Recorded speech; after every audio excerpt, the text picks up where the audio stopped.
నమస్తే రమగారు. నమస్తే జయ. రమగారు, పూజ గదిలో నీటి పాత్ర ఉంచాలి అని అంటుంటారండి. దీనికి ఏదైనా కారణం ఉందంటారా? పూజ గది ఉన్నవాళ్ళు ఎంతమందికి ఉంటాయి పూజ గదులు? అవును కదా. దేవుడికి ఒక గూడు, ఒక గూడో ఒక చెక్క మీద దేవుని పెట్టుకుంటాం. వంటింట్లోనే ఒక గూడు, ఒక ర్యాక్లో ఏర్పరచుకోవచ్చు. హాల్లో ఏదో ఒక పక్కన పెట్టుకుంటాం. ఇంట్లో రాగానే ఒక పక్కన పెడతాం. దేవుడి గది అంటూ ప్రత్యేకంగా ఉంటే విధానం వేరేగా ఉంటుంది. అవును. సాధారణంగా మనం దేవతార్చన అనగానే ఏం చేస్తాము? దీపారాధన చేసుకుంటాం. తర్వాత ఏదో పళ్ళో ఫలమో పంచదారో బెల్లం ముక్కో పటికి బెల్లమో, పంచదార అందరూ పెట్టరు, పంచదార పనికిరాదన్న భావాలు కూడా ఉంటాయి. అవును. పటికి బెల్లం కానీ బెల్లం కానీ లేకపోతే ఇంకేదైనా పదార్థం చేసిన పదార్థము నివేదన చేస్తాం. సాధారణంగా నివేదన చేయాలంటే ఏం చేయాలి? నీళ్లు చల్లి దాని మీద ఒక మంచి శ్లోకం ఉంటుంది. తత్వం తత్వేన పరిశించామి అని శ్లోకం. ఇది పరిశేచన చేసి అంటే దాన్ని మీద నీళ్ళు తెచ్చి శుద్ధి చేసి ఈ పదార్థాన్ని అయ్యా నీకు 5 పంచప్రాణాలకి ఆహుతులు ఇస్తాం. ఇది పద్ధతి. అప్పుడు పక్కన నీళ్లు పెట్టుకోవాలి. మనం ఏ పదార్థాన్ని నివేదన చేసినా, అంటే అన్న నివేదన చేసినప్పుడు మనం అన్నం తినేటప్పుడు ఎట్లా మంచినీళ్ళు పెట్టుకుంటామో అట్లా ఒక గ్లాస్తో తప్పకుండా నీళ్లు పెట్టాలి. ఉడికించిన పదార్థాలు ఏవి నివేదన చేసినా, ఒక్కటి చేసినా 10 చేసినా కూడా, పాయసం చేసామనుకో పాయసము మంచినీళ్ళు, పులిహార చేస్తే పులిహార మంచినీళ్ళు, అన్నం మీద కాస్త బెల్లం ముక్క పెట్టి కాస్త నేర్చుకేసి నివేదన చేసామనుకో అప్పుడు కూడా ఒక గ్లాస్ మంచినీళ్ళు. ఇది ఫలాలు పళ్ళు బెల్లం ముక్క పటిక బెల్లం ముక్కకి అక్కర్లా, కానీ ఉడకబెట్టిన పదార్థానికి తప్పకుండా ఒక గ్లాసు మంచినీళ్ళు కూడా పెట్టాలి. మనకి ఎట్లా అవసరము అట్లా. పళ్ళతో పాటు నీళ్ళు ఇవ్వక్కర్లా, బెల్లానికి నీళ్ళు పెట్టరు. అంటే ఇది పూర్తిగా సాంప్రదాయబద్ధమా అంటే మనం సాధారణంగా చెయ్యగలిగే విధి సంగతి చెప్తున్నాం. ఓకే, ఇలా పెట్టుకోవాలి. ఇలా పెట్టినప్పుడు ఈ నీళ్లు ఉంటాయి. తర్వాత మనం నీళ్లు చల్లే నివేదన చేస్తాం. నీళ్లు చల్లకుండా పళ్ళని ఊరికే పెట్టి తీసుకో అని చెప్పరు. పూజా విధానం అంటే ఒట్టిగా దీపారాధన పెట్టి 2 పళ్ళు పెట్టి దండం పెట్టుకునే వాళ్ళకి కాదు ఇది. ఇట్లా నివేదనగా చేయగలిగే వాళ్ళకి, ఆ రకమైన మంత్రాలు నేర్చుకునే వాళ్ళకి పుస్తకాల్లో ఉంటాయి. అవి చదువుకుని నివేదన చేయాలంటే మనం సత్యనారాయణ వ్రతం చేసినప్పుడు బ్రాహ్మణ ఆయన వచ్చినప్పుడు చెప్తాడు కదా, అవును, నీళ్ళు చల్లి చెబుచ్చండి, చేయి చూపించండి, ఇలా చెప్పండి. మనకు మంత్రం చెప్పకపోయినా ఆయన మంత్రం చెప్తాడు, మనతో క్రియ చేయిస్తాడు. అవును కదా. అది అలవాటు చేసుకుంటే ఇలా చేసినప్పుడు మనం నీళ్లు పట్టుకెళ్తాం కదా నివేదన చేయటానికి, నీళ్ళుగా ఆ నీటిని అక్కడే ఉంచవచ్చు. నీళ్లు జీవనాధారం. నీరు ఎక్కడుంటే అక్కడ జీవం ఉంటుంది. నీరు లేని చోట జీవం ఉండదు కదా.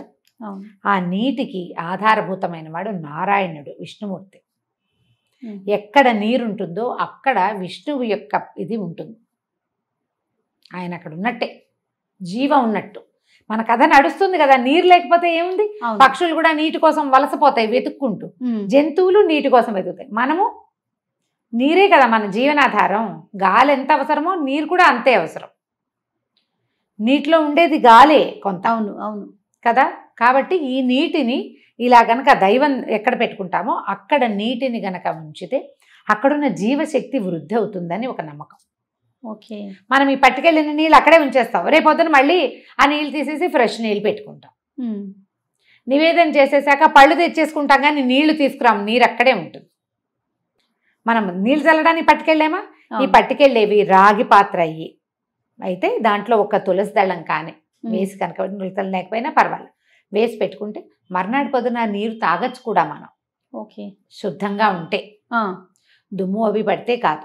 ఆ నీళ్ళని ఏం చేస్తాం? ఒకళ్ళు తాగలేదు మొక్కల్లో అది చేస్తాం కదా. ఇట్లా నీటిని గనక ఉంచితే ఏమవుతుందంటే మనకి భగవంతుడిని మనం ఎక్కడ స్థాపన చేసి మనం నమ్ముతాం. మన ఇంట్లో పూజ గదిలోనో దేవుడి గుడి దగ్గర కూర్చుని మనసు ప్రశాంతంగా ఉంటుంది. అక్కడున్న ఆ శక్తి వృద్ధి అవుతుంది ఈ నీటిని ఉంచటం వల్ల.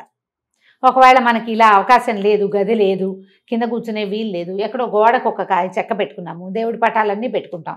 తెల్లవారుగానే ఏదో 2 పువ్వులు పెట్టుకుని కాస్త దీపం పెట్టుకుని అగరత్తులు వెలిగించు దండం పెట్టుకుంటాం.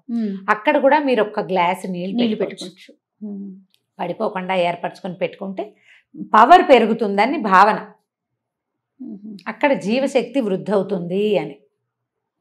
అవకాశం ఉంటే పెట్టుకోండి, అవకాశం లేకపోతే మనస్ఫూర్తిగా ఒక నమస్కారం చేయండి. ఎందుకు పెడతారు అని చెప్తున్నాం, కానీ పెట్టి తీరవలసిందేనని మాత్రం లేదు. ఓకే, పెట్టాల్సిందే అని కాదు. పెట్టుకుంటే మంచిది, మీకు కుదిరితే పెట్టుకోవచ్చు. మీ ఇంట్లో అలవాటు కూడా ఉంటే. లేనిపోని అలవాట్లు చాదస్తాలకి దిగద్దు, కాంప్లికేటెడ్గా చేసుకోకండి లైఫ్ని. అక్కడ అవకాశం లేదు, నీళ్ళు ఏదో పెట్టకపోతే కొంప అయిపోతుంది. మునిగిపోతుంది అలా అనుకోదు. అలాంటి భావాల్లోకి వెళ్ళదు. నేను ఏ పాయింట్ చెప్పినా మిమ్మల్ని చాదస్తాల వైపు, పాత పద్ధతుల వైపు తప్పకుండా అది చేసి తీరాలనే భావాల్లోకి తీసుకెళ్ళటం లేదు. ఆ ప్రయత్నం చెయ్యను నేను. మీకు అవకాశం ఉంటే చేసుకోమంటారు. చేయండి, ఆసక్తి ఉంటే. ఒకవేళ మీరు పెట్టదలుచుకున్నారు, మీకు అవకాశం ఉంది, ఇంట్లో పెద్దవాళ్ళు వద్దన్నారు అనుకోండి, అప్పుడు పెట్టద్దు. మన ఇంట్లో అలవాట్లేదు, ఇప్పుడు నీళ్ళు పెడితే ఏవో వస్తాయి, ఏం అవ్వదు, మంచే.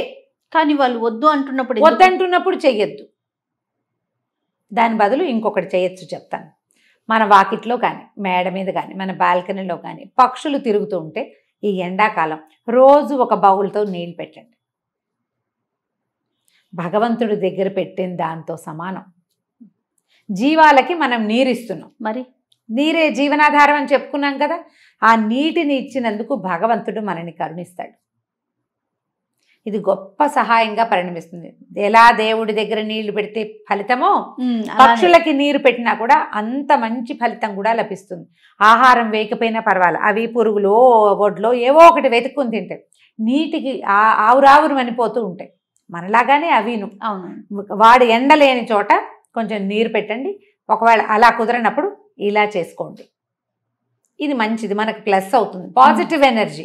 అది అవకాశాన్ని బట్టి చేయండి. దీన్ని అయితే ఎవరు కాదనేది కాదు కదా. ఎవరు కాదంటారు కదా. అది పెద్దవాళ్ళు కాదంట, మన ఇంట్లో అలవాట్లేదు, మనకి లేదు, లేనిపోని చాదస్తాలకి వెళ్ళొద్దు, అలాంటివి ప్రశ్నలే ఉండవు, ఉండకుండా ఉంటుంది. ఇది మంచి పద్ధతి. సూపర్ అమ్మ గారు. నమస్తే అండి. నమస్తే చేయండి.